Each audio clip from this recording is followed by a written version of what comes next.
Alors, comme je disais, c'est une joie d'être là ce matin afin de partager la parole de Dieu avec vous. Et encore une fois, je tiens à remercier les responsables pour ce grand privilège, cette grâce de pouvoir partager la parole du Seigneur. C'est toujours une responsabilité lourde de pouvoir partager la parole parce que ceux qui enseignent seront jugés doublement. Et je prie de tout mon cœur que Dieu me fasse cette grâce-là de partager la vérité de sa parole ce matin. Amen. Dans le livre de Matthieu que nous venons de lire, le livre de Matthieu commence avec l'histoire de Jésus. On annonce la naissance de Jésus et ensuite on voit le ministère de Jean le Baptiste qui baptisait dans le désert. Ensuite, on nous parlera dans le chapitre 4 de la tentation de Jésus. Et le chapitre 5 commence avec les béatitudes. Jésus commence à faire ce qu'on appelle les sermons de la montagne et il enseigne plusieurs vérités, plusieurs choses dans ce chapitre 5. Et dans le verset que nous venons de lire, il est en train de s'adresser, pas à n'importe qui, il est en train de s'adresser, non pas à la foule, mais il est en train de s'adresser précisément à ses disciples. Et lorsqu'il s'adresse à ses disciples, voici ce qu'il dit. Il dit, vous êtes le sel. Ensuite, il dit, vous êtes la lumière. Voilà pourquoi le thème de ma prédication ce matin, c'est tu es, je suis, nous sommes. Tu es, je suis, nous sommes. Tu es le sel de la terre, tu es la lumière du monde. Je suis le sel de la terre, je suis la lumière du monde. Nous sommes le sel de la terre, nous sommes la lumière du monde. Amen. Il est évident de voir que Jésus, en disant cela, il ne dit pas « vous êtes le sel de l'Église », mais il dit « vous êtes le sel de la terre ». Ça veut dire que lorsque Jésus s'adressait à ses disciples, la vision de Jésus pour les disciples n'était pas d'être seulement entre eux et en train de faire en sorte que leur vie s'améliore, qu'ils s'exhortent entre eux et qu'ils grandissent entre eux. Sa vision, la vision de Jésus pour les disciples, c'était que les disciples tiennent compte de la terre. Voilà pourquoi il dit, vous êtes le sel, non pas de l'Église. Vous êtes le sel de la terre. Cela voudrait dire que tout disciple ici sur terre est censé tourner les regards vers la terre pour aider également la terre et pas seulement l'Église. Et nous pouvons comprendre que l'Église fait partie de ce monde, mais il n'y a pas que l'Église dans ce monde. Alors le disciple doit être conscient qu'il est là pour toute la terre.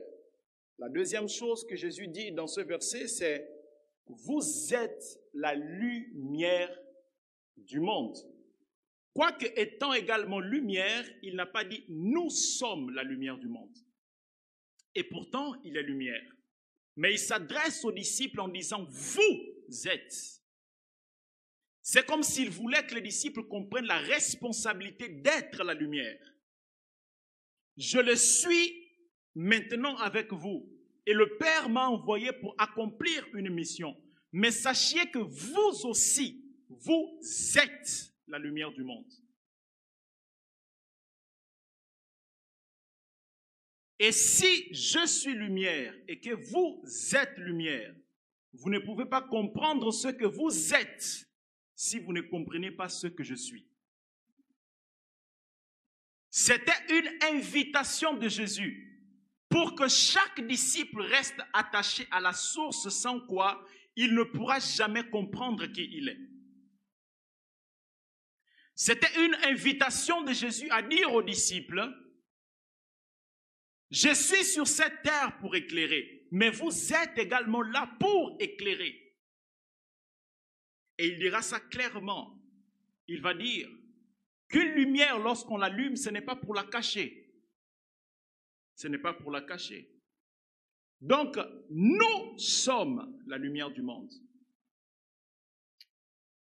Une autre chose que nous pouvons encore comprendre alors que Jésus est en train de dire, je suis juste en train de vouloir nous faire comprendre ce que cela implique, ces déclarations de Jésus. Jésus va dire que vous êtes la lumière afin que votre lumière puisse briller, de sorte que ce que vous faites, la gloire puisse venir à Dieu.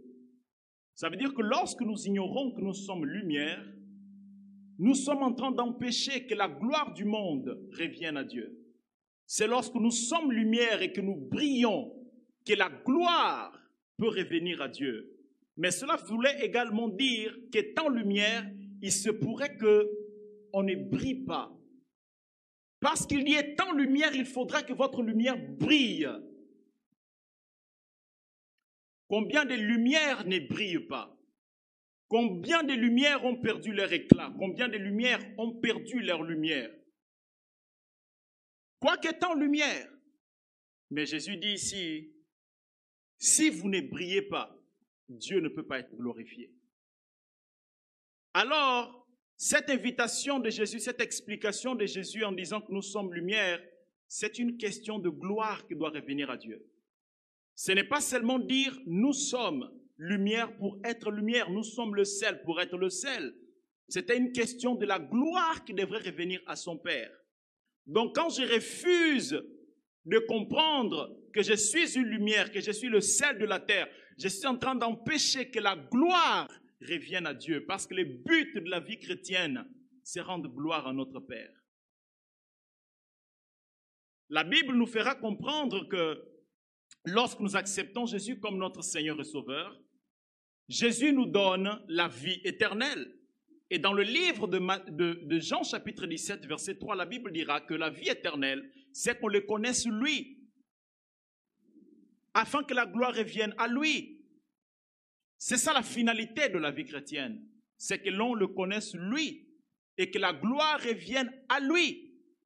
Parce que Jésus dira dans ce même verset, Père, glorifie le Fils afin que le Fils te glorifie. Donc le but, c'est que la gloire revienne à Dieu. Le but de l'existence du chrétien n'est pas d'avoir une maison, une voiture, beaucoup d'argent. Le but, c'est que la gloire revienne à Dieu. C'est que Dieu soit connu, que sa renommée touche toute la terre et que toute la terre le connaisse comme le Tout-Puissant, le Roi de rois, le Seigneur de seigneurs, le Sauveur du monde, celui qui délivre, qui guérit, celui qui enlève les maux des cœurs. C'est le but de la vie chrétienne, c'est que la gloire revienne à Dieu.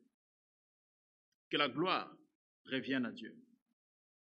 Et dans cette déclaration de Jésus, vous êtes le sel de la terre. Vous êtes la lumière du monde. Nous voyons ici Jésus être en train de faire quelque chose de spécial. Il était en train de donner aux disciples une identité. Quand il dit aux disciples, vous êtes, au même temps, il était en train de dire ceux qui ne le sont, ceux qui ne sont pas. Parce que lorsqu'on dit tu es lumière, automatiquement, cela voudrait dire que tu n'es pas ténèbres. D'ailleurs, la Bible dit dans le livre de 1 Colossiens chapitre 1, verset 13, qu'il nous a délivrés de la puissance des ténèbres et il nous a ramenés dans son royaume de lumière. Pourquoi? Parce que désormais, nous ne sommes plus ténèbres, mais nous sommes lumière. Alors Jésus ici est en train de donner à ses disciples une nouvelle identité et c'est quelque chose de très très important. En faisant juste un peu plus attention lorsque nous lisons la Bible, nous pouvons nous rendre compte que la Bible s'efforce de communiquer à ses lecteurs une identité.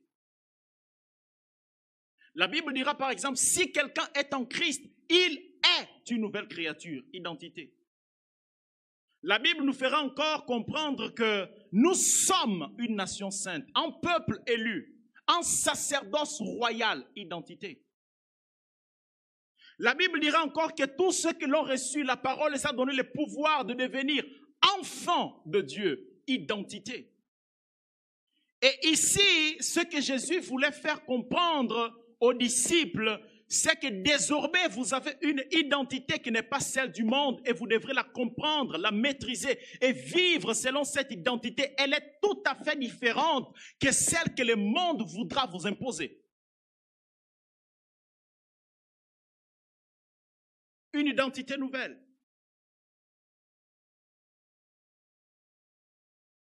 Parce qu'aujourd'hui, malheureusement, le monde se trouve dans une crise. Et la crise dans laquelle le monde se trouve, c'est une crise d'identité.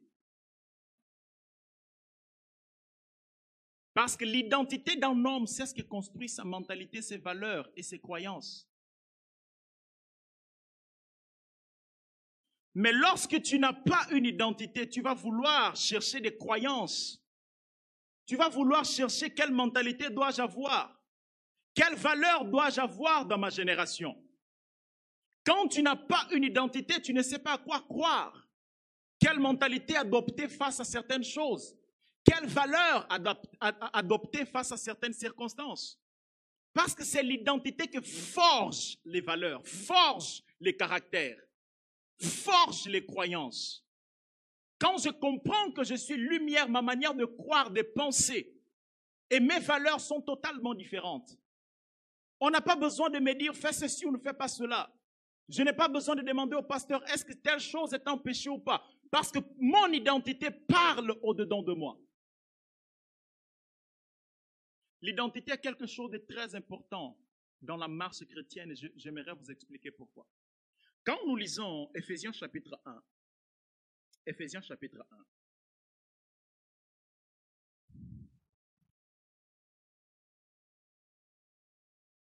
peut-être que quelques-uns ont déjà fait cette remarque, je l'ai faite il n'y a pas longtemps. Quand nous lisons Éphésiens chapitre 1, à partir du verset 4 par exemple, voici comment le verset 4 commence, on ne va pas tout lire. Verset 4 au verset 6, la Bible dit, en lui, bien avant de poser les fondations du monde, il nous avait choisis pour que nous soyons saints, identité, et sans reproche devant lui, identité. Ça veut dire que ceux qui ont accepté Jésus comme leur Seigneur et Sauveur sont désormais des personnes saintes et sans reproche devant lui. Dieu ne regarde pas ses enfants avec un regard de reproche. C'est une identité. Le diable ne va jamais vouloir que tu gardes cela dans ton cœur. Et la preuve, c'est la culpabilité qui naît après le péché. Pourquoi? Parce que nous croyons que Dieu nous regarde avec reproche. Mais il dit, sinon, vous avez une identité autre que celle des gens du monde. Vous êtes saints et vous êtes sans reproche devant lui. Et il continue en disant encore, il dit ceci, verset 5. Il nous a destinés d'avance à être ses enfants, identité, qu'il voulait adopter par Jésus. Nous ne sommes pas des personnes sans ressources. Nous venons de Dieu. Dieu est notre source. Nous venons de lui. Donc ici, apôtre Paul commence, alors qu'il est en train d'écrire à l'église d'Éphèse, il commence d'abord par l'identité. Mais regardez maintenant verset 7. Verset 7 dit, en Christ, après avoir parlé d'identité, il dit, en Christ, parce qu'il est offert en sacrifice, nous avons obtenu la délivrance. On peut voir encore verset 11, il dit, et c'est aussi en Christ qu'il a accordé notre part d'héritage.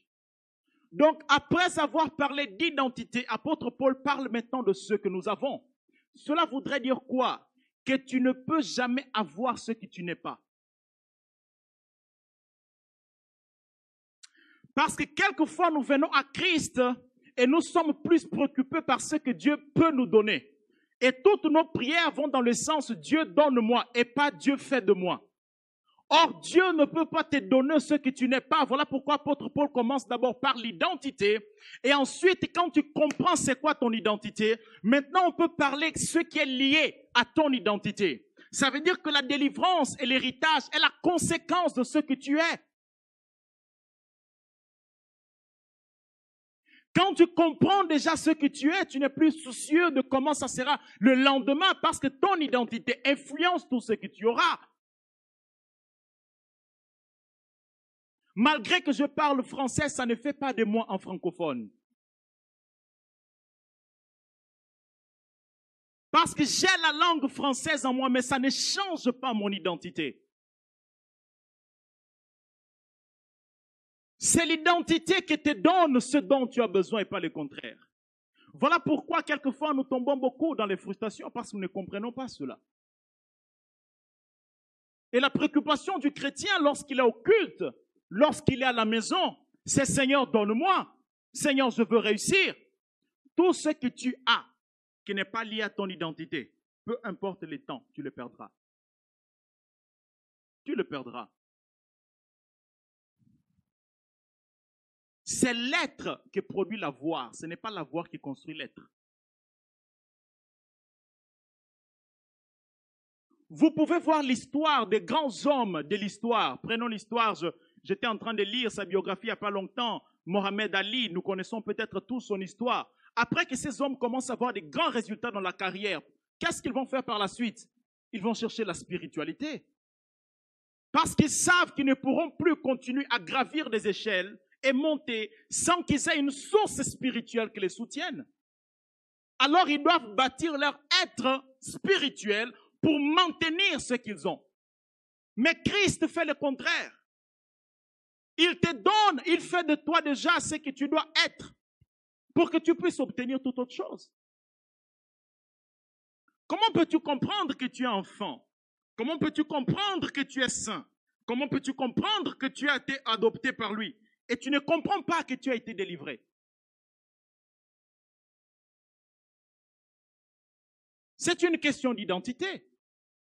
Il y a un problème au niveau de l'identité. Alors ici, dans le verset que nous lisons, Jésus est préoccupé pour que les disciples comprennent ce qu'ils sont.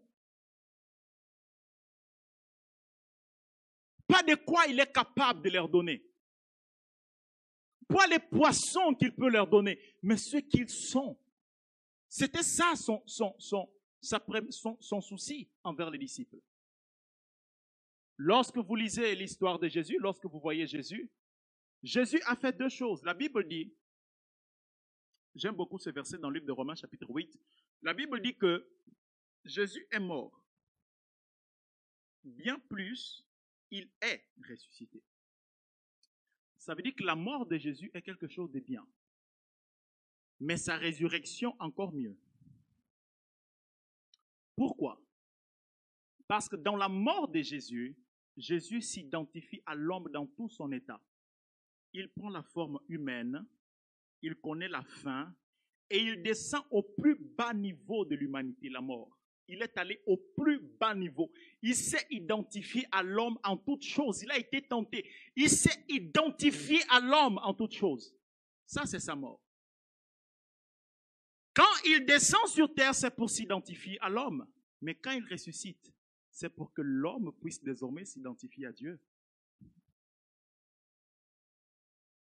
Donc il descend pour rejoindre l'homme, mais il ressuscite pour que l'homme puisse rejoindre Dieu. Voilà pourquoi il est mort, bien plus il est ressuscité. Pourquoi? Pour que l'identité de l'homme ne soit plus une identité de mort, une identité de péché, une identité de maladie, de condamnation, mais une identité de vie, de saints, des personnes qui vont vivre éternellement. Une identité nouvelle en Dieu, celle qui est liée à Dieu. Bien plus, il est ressuscité. Pas pour que nous ayons encore l'identité du monde, mais pour que notre identité soit celle de Dieu. C'est ce qu'il est venu faire. Voilà pourquoi la Bible dira tel il est, tel nous sommes. Et Jésus est la lumière, et il dira après, vous êtes aussi la lumière. Pourquoi? Tel il est, tel nous sommes. Il n'y a pas une seule chose que Dieu soit que nous ne sommes pas. Parce que tout ce qui sort de lui est conformément à sa nature. Si seulement nous pouvons comprendre notre identité, la vie serait différente. Combien de fois en tant que chrétien nous pensons que la joie, par exemple, est un sentiment? La joie est une identité liée au fruit de l'esprit. Ça ne dépend pas d'un sentiment. C'est parce que nous ne comprenons pas sur quoi la joie doit être fondée que notre joie varie. La Bible dit que la joie doit être fondée sur deux choses. Il y a deux versets qui en parlent. Psaume et le livre de Pierre, en Pierre 2, et le livre des Actes des Apôtres. La Bible dit que notre joie est basée sur la présence de Dieu. Et notre joie est basée sur le fait que nous sommes sauvés. C'est une question d'identité. Je suis sauvé, oui, alors je suis toujours joyeux. Voilà pourquoi la Bible dit soyez toujours joyeux, parce qu'il y a un mécanisme pour être toujours joyeux. C'est le mécanisme de ma joie ne dépend pas des avoirs. Ma joie dépend du fait que je sois sauvé et que Dieu est toujours présent là pour moi. Alors je suis constamment dans la joie. Parce que je sais sur quoi la joie est fondée. C'est une question d'identité. Bien-aimés dans le Seigneur, nous ne sommes pas comme les gens du monde. Pas que nous ne les aimons pas, mais il est important que nous puissions affirmer notre identité. Sinon, le monde va... Aujourd'hui, il y a YouTube et les gens passent beaucoup de temps sur YouTube et ils entendent 1000 choses qui ne savent pas qu'est-ce qu'il faut garder, qu'est-ce qu'il ne faut pas garder. Et des grandes puissances économiques, des personnes qui réussissent financièrement sont en train de beaucoup influencer le monde aujourd'hui. Ils ont une manière de parler, de faire, et que l'Église peut très vite être séduite par cela si on ne comprend pas notre identité. Et on commence à se dire que ce qu'ils ont, c'est mieux de ce que nous avons. Donc Jésus était préoccupé pour faire les disciples comprendre leur identité en disant, vous êtes le sel de la terre et la lumière du monde. Parce que l'identité crée la voie. La voie ne bâtit jamais l'identité. Alors lorsque nous lisons cela, nous pouvons certes nous poser cette question. Qu'est-ce que cela relève d'être le sel de la terre? Jésus, d'accord, tu dis que nous sommes le sel de la terre, mais comment pouvons-nous comprendre cela? Et il faut comprendre que Jésus a dit cela dans un contexte où il y avait le grec, il y avait les romains, il y avait les juifs. Et le sel était utilisé de la même manière dans ces trois civilisations, dans ces trois cultures. Dans les cultures juives, grecques et romaines, les gens utilisaient le sel de la même manière. Donc, ils comprenaient très bien ce que Jésus disait lorsqu'il disait « Vous êtes le sel de la terre ». Voilà pourquoi les disciples n'ont pas demandé « Qu'est-ce que cela veut dire ?» Quand il parlait en parabole, ils lui demandaient « Jésus, qu'est-ce que cela veut dire ?» Mais là, ils n'avaient pas besoin de demander parce qu'ils comprenaient qu'est-ce que cela veut dire. Vous êtes le sel de la terre. Vous êtes le sel de la terre. Qu'est-ce que cela veut dire? Lorsque nous lisons la Bible dans le livre de Juges, chapitre 9, nous allons voir l'histoire de roi Abimelech. Il est allé combattre la ville de Sichem qui était sous sa domination, mais la ville s'est révoltée. La Bible dit à partir du verset 45 qu'il a combattu ce peuple-là, il a été victorieux. Après avoir tout détruit, et les animaux, et les hommes, et les plantations, la Bible dit qu'il a versé le sel au sol. Pourquoi il a versé le sel au sol? Parce que le sel empêche les plantes de pousser à nouveau. Le sel va empêcher les plantes à pousser à nouveau. C'était une pratique qui se faisait avant. Lorsqu'on veut qu'ici tout soit mort, on met le sel. Alors le sel va empêcher que les plantes poussent à nouveau. Qu'est-ce que cela veut dire pour nous aujourd'hui? Jésus dit, vous êtes le sel. Qu'est-ce qu'il est en train de dire? Écoutez, quand je suis dans le monde, je suis en train de détruire les œuvres des ténèbres parce que la Bible dit que le Fils de l'homme est apparu pour détruire les œuvres des ténèbres. Alors il était en train de dire, je suis dans ce monde, je suis en train de combattre les œuvres des ténèbres. Quand je veux partir, ce que j'ai déjà fait, ce que j'ai déjà détruit, maintenez cela détruit en tant que sel. Ne permettez plus que ces œuvres-là fassent surface. Que ces œuvres-là fassent surface dans vos familles, dans votre vie. Maintenez cela détruit. Vous êtes le sel. Vous êtes ceux qui maintiennent cette chose-là détruite. Elle ne va plus pousser.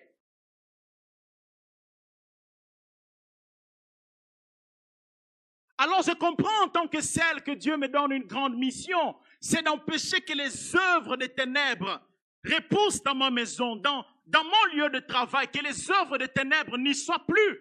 Parce que désormais le sel s'y trouve.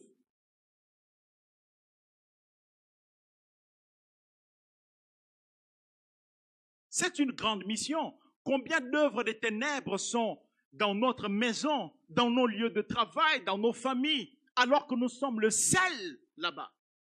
Combien même sont dans nos vies, malgré que nous soyons le sel?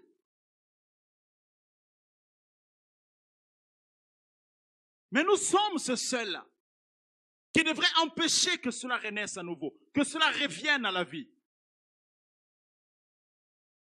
Quand tu comprends que tu es le sel et que tu quittes une vie mauvaise et tu maintiens ta conscience sur ton identité, cela ne revient pas.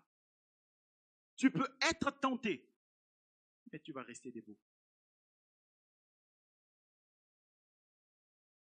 À cause de l'identité. Deuxièmement, lorsque Jésus dit, vous êtes le sel, Cela veut dire également, lorsque nous lisons 2 Rois chapitre 2, versets 20 à 21, c'est l'histoire du prophète Élisée.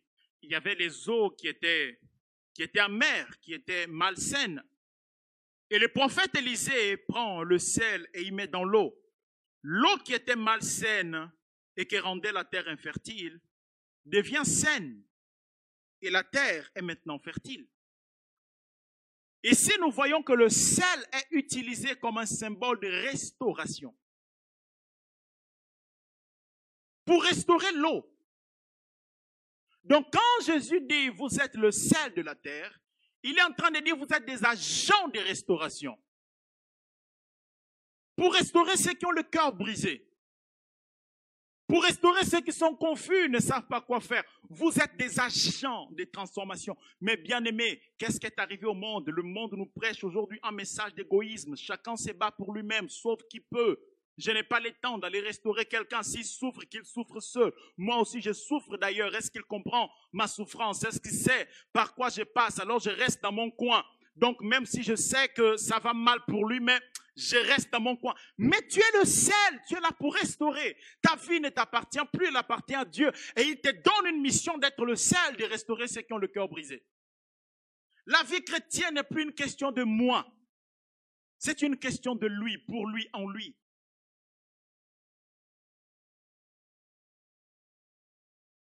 C'est une question de lui, pour lui, en lui. C'est pour cela que quiconque veut vivre cette vie que nous avons choisie, il doit constamment se dire, je renonce à moi-même en cette journée. La première phrase que tu prononces lorsque tu sors de ton lit, je renonce à moi-même en cette journée. Avant de dormir, tu le répètes encore, je renonce à moi-même en cette journée. Tu te lèves encore le lendemain, je renonce à moi-même. C'est renoncer à soi-même, c'est un message grand. Ce n'est pas tout le monde qui peut le supporter. C'est un brisement énorme, c'est renoncer à soi-même. Mais sans ce renoncement-là, nous ne pouvons pas être un canal de restauration pour les autres. Parce que nous sommes, quand on chante, on ne chante plus, tout est centré sur toi. Tout est centré sur moi. Centré sur moi. Or, ça devait être centré sur lui. Troisièmement, qu'est-ce qu'on peut comprendre lorsqu'il dit que nous sommes le sel de la terre? Dans le livre de Lévitique 2 et Esdras 4, 14, nous pouvons comprendre que nous voyons là que le sel était utilisé pour faire des alliances et pour la protection. Quand on donnait une offrande à Dieu, le sel était utilisé pour marquer l'alliance. Donc quand la Bible dit vous êtes le sel de la terre, nous sommes cette marque-là d'alliance que Dieu a avec la terre, qu'il ne peut pas la détruire tant que nous sommes là. Il ne peut pas la détruire tant que nous sommes là. Et il a un engagement de prendre soin de cette terre à cause de la présence de sel qui est là. Nous sommes le sel de la terre. Amen. Donc là, nous venons de voir, vous êtes le sel de la terre. Maintenant, comment pouvons-nous comprendre, vous êtes la lumière du monde? On ne peut pas comprendre lumière du monde si on ne regarde pas celui qui est la lumière, à savoir Jésus. Pour que nous puissions comprendre cette déclaration, vous êtes la lumière, on doit regarder celui qui est la lumière. Pour comprendre qui nous sommes. Jésus, en tant que lumière, il voyait ce que les autres ne voyaient pas. Jésus, en tant que lumière, il voyait ce que les autres ne voyaient pas. Parce que là où il y a la lumière, tout est clair. Alors ça permet de voir ce que les autres ne peuvent pas voir. Ça permet de voir ceux qui sont, ça permet de voir autre chose que ceux qui sont dans les ténèbres ne peuvent pas voir. Alors Jésus étant lumière, il voyait ce que les autres ne voyaient pas. Les autres voyaient chez Pierre un pécheur.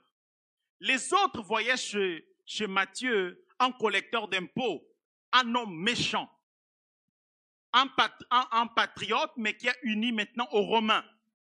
Donc c'était une personne très mal vue, Matthieu.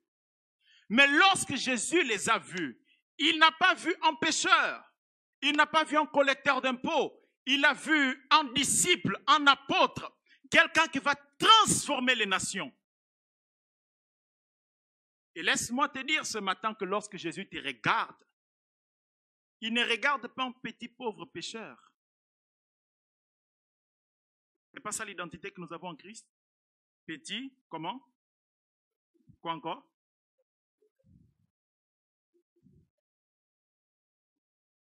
Quand nous avons lu les livres d'Éphésiens, la Bible dit, et il vous a choisi en lui, vous êtes pauvres, pécheurs, petits. C'est ce que nous avons lu. Mais d'où vient cette identité alors? D'où nous est venue cette identité? Hein? Question. Hein? D'où nous est venue cette identité? Ici, Jésus voit Pierre, il voit Matthieu et il voit tous les autres comme des personnes qui vont répandre son royaume un peu partout, son évangile un peu partout. Et c'est comme ça que Jésus nous voit ce matin. Pas comme des incapables, pas comme des frustrés, pas comme des malades, pas comme des personnes qui n'ont rien à faire ce dimanche qu'elle a. Non, mais des personnes remplies de l'esprit, de la puissance de Dieu pour bouleverser leur génération, leur nation, pour être un canal de bénédiction là où ils sont. C'est comme ça que Jésus nous voit ce matin. Mais les soucis de la vie font en sorte que nous voyons comme des personnes misérables. Non, nous ne le sommes pas. Pas aux yeux de Dieu. Pas aux yeux de Dieu. Donc la lumière permet à ce que nous voyons comme Jésus voit. Deuxièmement, en tant que lumière, la lumière ne peut pas être envahie par les ténèbres. Jésus a dit, le prince de ce monde vient et il n'a rien de lui en moi. Pourquoi? Parce qu'il est lumière. Et le prince de ce monde est ténèbres. Vous savez, quand nous sommes conscients que nous sommes lumière, on ne parle plus, oh non, reste pour j'ai dormi, j'ai vu un gros serpent. Je l'ai esquivé, mais il a pris la droite. Je l'ai esquivé encore, mais il a pris la gauche. Quand j'ai sauté, il m'a avalé. Qu'est-ce que cela veut dire? Cela ne veut rien dire.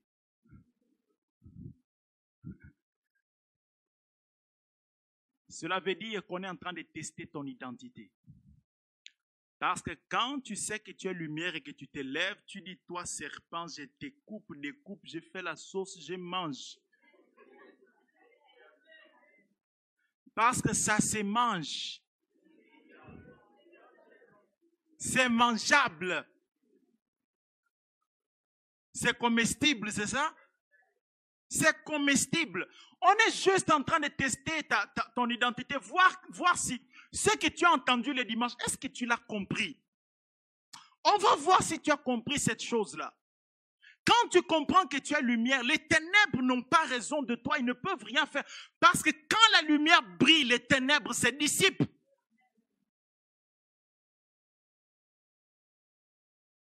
Les ténèbres se dissipent. Et aujourd'hui, si on nous envoie en mission au Bénin, on va dire non, je préfère Canada, je préfère France. Parce qu'au Bénin, c'est...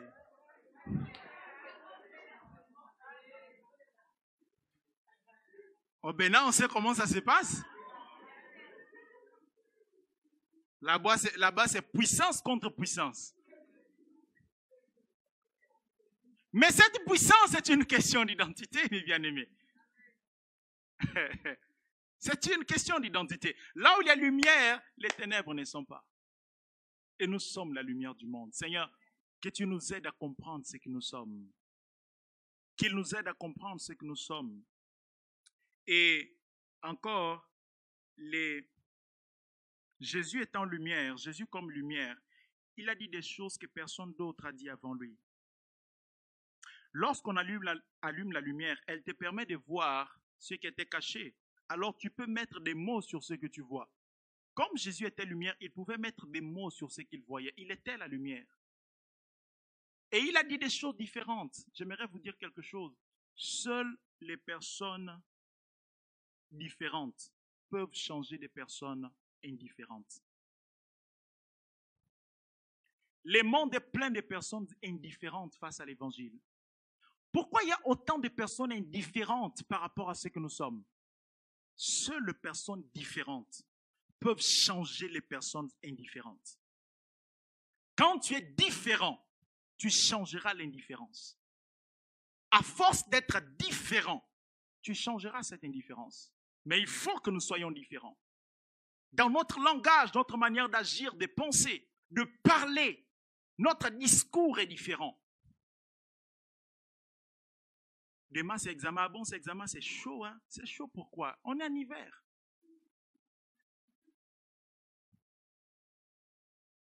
Toi aussi, tu dis c'est chaud. Tu dis non, par la grâce de Dieu, je validerai. Ton langage est différent. C'est une question d'identité, ça influence. Ton identité influence ton langage, influence tes valeurs, ton comportement. Je comprends franchement que le message d'identité est très important pour nous aujourd'hui. Ça va influencer tout notre être. Comment être cette lumière ou ce sel d'une manière pratique? Comment l'être? C'est commencer à s'intéresser aux problèmes du monde, aux problèmes de l'Église. C'est le seul moyen pour nous d'être le sel de la terre et la lumière du monde. C'est de commencer à s'intéresser aux autres. Parce que l'amour s'intéresse aussi aux autres. L'amour ne pense pas qu'à soi. L'amour s'intéresse aux autres. L'amour se met à la place des autres. Jésus, il est venu, il s'est mis à notre place. C'est ça l'amour. L'amour se met à la place des autres. L'amour vit pour la cause des autres. Vous savez qu'est-ce que veut dire? C'est vivre pour la cause des autres. Ça me fait mal, mais ça me fatigue, mais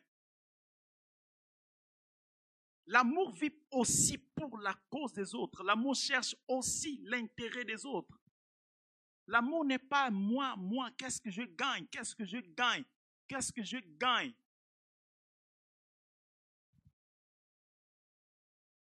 Jésus a dit à Pierre, Pierre, m'aimes-tu? Tu es sûr que tu m'aimes? Tu es sûr? Paie mes brebis. Comme tu m'aimes, l'amour vit pour la cause des autres. Alors, paie mes brebis. Mais j'ouvre une parenthèse pour dire ici, il n'a pas dit, paie mes brebis parce que tu les aimes. Il a dit, paie mes brebis parce que tu m'aimes. C'est très important. Parce que tu vas prêter les brebis, parce que tu les aimes, quand ils vont s'élever contre toi, tu vas fuir. Mais quand tu les aimes parce que tu aimes Dieu, Dieu déverse dans ton cœur son propre amour pour eux, pour elles. Et donc tu sers Dieu non pas avec un amour propre, tu sers les brebis non pas avec un amour propre, tu sers les brebis avec l'amour de Dieu pour les brebis. Et ça t'épargne de beaucoup de frustrations et de difficultés. Je ferme la parenthèse. Si tu m'aimes, paie mes brebis. Ne paie pas mes brebis parce que tu les aimes. Parenthèse fermée. Donc, si nous voulons être d'une manière pratique ce sel et cette lumière, c'est de commencer à s'intéresser aux autres. C'est de s'élever en tant que responsable, aller visiter les autres, c'est s'élever. Je suis dans une communauté, oh non, je suis chrétien, je pars ici dans la communauté, là-bas on fait beaucoup de choses bizarres. Mais comment tu vas les changer? Non, c'est en étant là. Pas en faisant peut-être tout ce qu'ils font, mais avec les juifs, sois juif, avec les grecs, sois grec. Pourvu que tu gagnes en plus grand nombre. Avec ceux qui n'ont pas de loi, comme si tu n'avais pas une loi, quoique en toi il y a une loi divine. Alors tu ne t'éloignes pas complètement. Tu es là pour les gagner. Tu es là pour les gagner, il faut s'intéresser à eux. Est-ce que tu valides? Quelle difficulté tu as? Tu as difficulté en maths. Moi, j'ai réussi facilement en maths. Est-ce qu'on peut passer un temps? Je vais t'aider à comprendre. On va faire des exercices ensemble. Aujourd'hui, même à l'école, on a du mal à valider. On va bientôt finir. Parce qu'on veut toujours étudier seul. N'est-ce pas? On aime étudier comment? Seul. Seul, je comprends mieux. Seul, j'avance plus vite. Seul, je prends la pause quand je veux, comme je veux. Un homme jeune est fort, alors il a besoin d'être seul. Quand tu commences à vieillir, tu te rends compte que tu as besoin de gens autour de toi. Quelquefois, lorsque tu as encore cette mentalité d'être seul, c'est que tu es encore jeune. Tu n'as pas encore mûri spirituellement ni moralement. Les moments où tu vas mûrir spirituellement, moralement, tu vas juste te rendre compte que j'ai besoin de tout le monde. Parce que les jeunes ont la force de tout faire seuls. Ils passent le temps seuls. Ils font tout seuls. Jeunes gens, nous sommes comment? Nous sommes forts. Nous sommes forts. Donc, il est temps pour nous de commencer à nous intéresser aux autres. Et je finirai en disant que quand Jésus disait à ses disciples, vous êtes le sel de la terre et la lumière du monde, il ne s'adressait pas aux personnes qui avaient marché avec lui, ça fait 40 ans. Il ne s'adressait pas aux personnes qui étaient parfaites. Il s'adressait à un Pierre qui allait les trahir. Il s'adressait à un Judas, un Pierre qui allait les régner plutôt, et un Judas qui allait les trahir. Voici des personnes que Jésus s'adresse pour dire, vous êtes le sel de la terre et la lumière du monde. Donc quand il nous le dit ce matin, ce n'est pas parce que toutes nos œuvres sont parfaites, parce que Jésus ne s'intéresse pas à ce que nous faisons, ni ce que nous avons, il s'intéresse d'abord à notre identité. Il parlait à Pierre qui allait le régner, malgré ce qu'ils allaient faire. Il a dit, vous êtes la lumière du monde et vous êtes le sel de la terre. Car ce n'est pas ce que tu fais qui te caractérise, mais plutôt ce que tu es. Ne laisse jamais, jamais de la vie que ce que tu fais et que ce que tu as détruisent ce que tu es. Ne le permets jamais. Si tu te juges par rapport à ce que tu as et par rapport à ce que tu fais, si le monde te juge par rapport à ce que tu as et par rapport à ce que tu fais, Jésus, il s'intéresse à ce que tu es. Et il te dit ce matin que tu es, je suis, nous sommes le sel de la terre et la lumière du monde. Nous ne le serons pas. Il dit, nous sommes présentement. À l'instant même, nous le sommes. Alors nous pouvons marcher comme le sel et la lumière du monde pour toujours. Que le Seigneur bénisse sa parole.